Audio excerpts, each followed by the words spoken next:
Պետության մարդու իրավունքների առաջին պաշտպան Լարիսա Ալավերդյանի հետ Տիկին Ալավերդյանն ենք ուղիղ եթերում ենք։ Բան արեք, հենց այս ֆոնին եք, ոստիկանության ձեր հետևումեր կան բազմաթիվ ոստիկաններ։ Տիկին Ալավերդյան, նախ քաղաքացիների են բերման ենթարկել, որոնք պարզապես կանգնած էին այստեղ ճանապարհին, սրա հետ կապված ձեր դիտարկումը եւ ձեր բնորոշումը իրավիճակին, որը այսօր տեղի է ունենում։ Նայեք, այն ինչ որ տեղի է ունենում, դա իրականացվում է այն անշեղորեն, իրականացվում է այն ծրագիրը, ինչի կատարման համար եկել են, ինչի համար բերել են այս թիմը։ Դա 2018 թվականից պարզ է, այն որ 2021 թվականին նորից նույն թիմը ընդ որում բացարձակ մեծամասնությամբ ընտրվեց ազգային ժողով, դա արդեն իսկ խոսում է նրա մասին, որ հասարակությունը Հայաստանի Հանրապետությունը բացարձակապես չի ընկալում, թե ինչ վիճակում է գտնվում այսօր Հայաստանը։ Այդ առաջինը։ Երկրորդը, ես ուզում եմ հայտարարություն անել։ Այն նույն հայտարարությունը, որը ժամանակին արել է Սամվել Կարապետյանը եւ այն նույն քննադատությունը, որը արել են սրբազանները։ Մասնավորապես, ես Լարիսա Ալավերդյանս համաձայն չեմ, կտրականապես համաձայն չեմ այն քաղաքականության հետ, որը իրականացվում է օրվա իշխանության կողմից։ Իմ խորին համոզմունքով եւ դատելով արդյունքներից այս իշխանությունը սպասարկում է թուրք ադրբեջանական ցեղասպանական քաղաքականությունը եւ ուժային կառույցները եւ իրավապահ մարմինները եւ դատական իշխանությունները,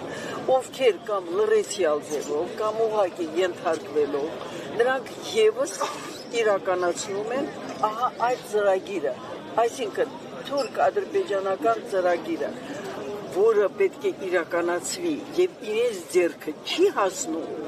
դա արվում է այս իշխանության ձեռքերով։ Առաջինը, երրորդը, սիրելիներս այն ինչ որ տեղի է ունենում, դա այլախոսության հետապնդում է։ Այլախոսության հետապնդում է։ Իշխանությունները այլ կերպ են դա ձևակերպում, ասում են իշխանազավթում են ուզում անել։ Չէ, նայեք, արդեն իշխանությունը զավթվել է իրենց կողմից։ Դա պետք չի բանալել։ Բոլոր այս 7 տարիներին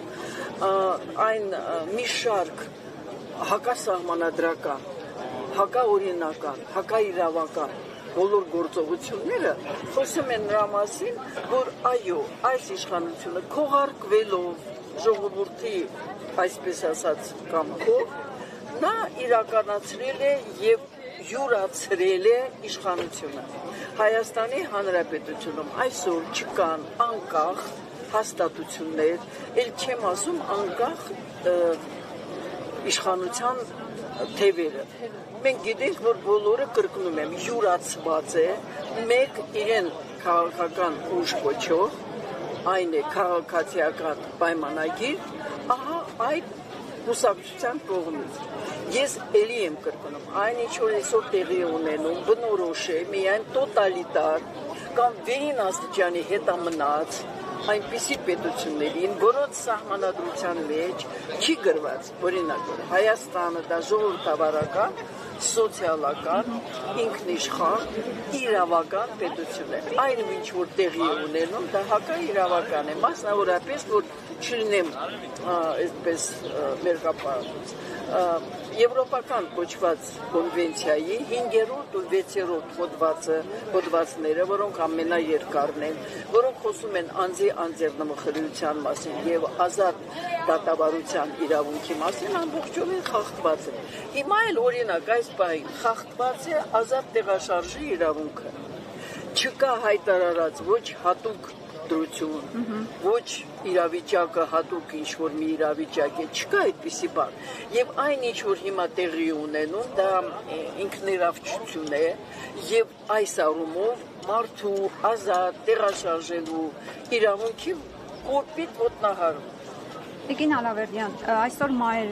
թորում տեղի ունեցած այդ իրավիճակի հետ կապված հատուկենտ իրավապաշտպաններ են հայտարարություն տարածել, դատապարտել հայտ գործողությունները ազգային անվտանգության ծառայության կողմից։ Նախկինում նման դեպքերի հետ կապված անընդհատ հայտարարություններ են հնչում, ինչու են լռում իրավապաշտպան կազմակերպությունները։ Ես ասեմ, նայեք, այն ինչ որ տեղի ունեցել Հայաստանում 2018 թվականից եւ մինչ այսօր շարունակվում է, դա աշխարհի ամենապղտոր գլոբալիստական կենտրոնների ծրագրերն են։ Այսինքն, այդպես չի, որ այս մի կուսակցությունը, որը որ հիմնվել է 2015 թվականի մայիսի, երբ որ 100-ամյակը ցեղասպանության նշվեց, տեսան, որ միաբան է հայ ժողովուրդը, որոշեցին, որ հնարավոր չի դրսից զավթել, դրսից քանդել։ Դրա համար, գիտեք, այդ պղտոր գլոբալիստական կենտրոնները 100 տարիների, մի քանի դարերի փորձ ունեն քանդել այս կամ այն երկիրը կամ պետությունը։ Եվ այդ բոլոր ձևերը, որոնք որ չգիտես ինչի ասում են մանիպուլյատիվ, դա այդպես չի, դա հանցավոր պայմանավորվածությունների արդյունք է։ Եվ սա է պատճառը, որ այն նախկինում իրենց ակտիվ պահող քաղաքացիական հասարակության կազմակերպությունները, որոնք միայն ինքն են արդեն քանի տարի ֆինանսավորվում, իրենք փաստորեն իրականացնում են կամ լռեցյալ ձևով կամ ակտիվ իրականացնում են նույն այս ծրագրերը, որովհետև մենք հիշում ենք, որ փաստորեն ջատագովներից եղել են հենց այդ նույն հասարակական կազմակերպությունները։ Դրա համար ես կրկնեմ, ինչ որ ասում եմ հակասահմանադրական, Հայաստանում այս իշխանությունները ամբողջովին քայքայեցին թե պետական հաստատությունները եւ թե հասարակական, այն է քաղաքացիական հասարակությունը, քայքայվեց, բզկտվեց, որովհետև ծրագիրը, որը իրականացվում է, եւ վերջի այցելությունը ուր էր Թուրքիայում ստանալով ամբողջովին, այսպես ասած, կարտ բլանշ, եկել են ահա եւ իրականացնում են դա, բայց ես հիշեցնեմ, որ եկեղեցին առաջի թիրախն է եղել 2018 թվականի հունիսին, հենց մի ամիս չանցած, հենց հարձակում է տեղի ունեցել էլի Սուրբաթուր Էջմիածնի վրա։ Եվ ես պետք է դες հիշեցնեմ, որ մի խումբ խուժաններ, կանայք եւ տղամարդիկ մտել են այդ շենքը, այդտեղ իրենց պահել են փողոցայինի նման, շպրտելով իրար ինչ-որ հաց, միս եւ իրար կոչելով եւ բանանելով եւ պես ասած խրախճանք էր այդ տեղապը։ Մենք հիշենք, որ դրանք են այս իշխանության հենարանը եւ բերողը։ Եվ նրանք, ովքեր որ ժամանակին ասում են մենք սխալվել ենք, ես չգիտեմ ինչպես են սխալվել, այն ռետորաբանությունը, որով հանդես էր եկել այդ ուժը, ես կարծում եմ սխալվելու տեղ չէր թողնում, բայց եւ այնպես մեկ է այսօր այս իշխանության հենարանը այդ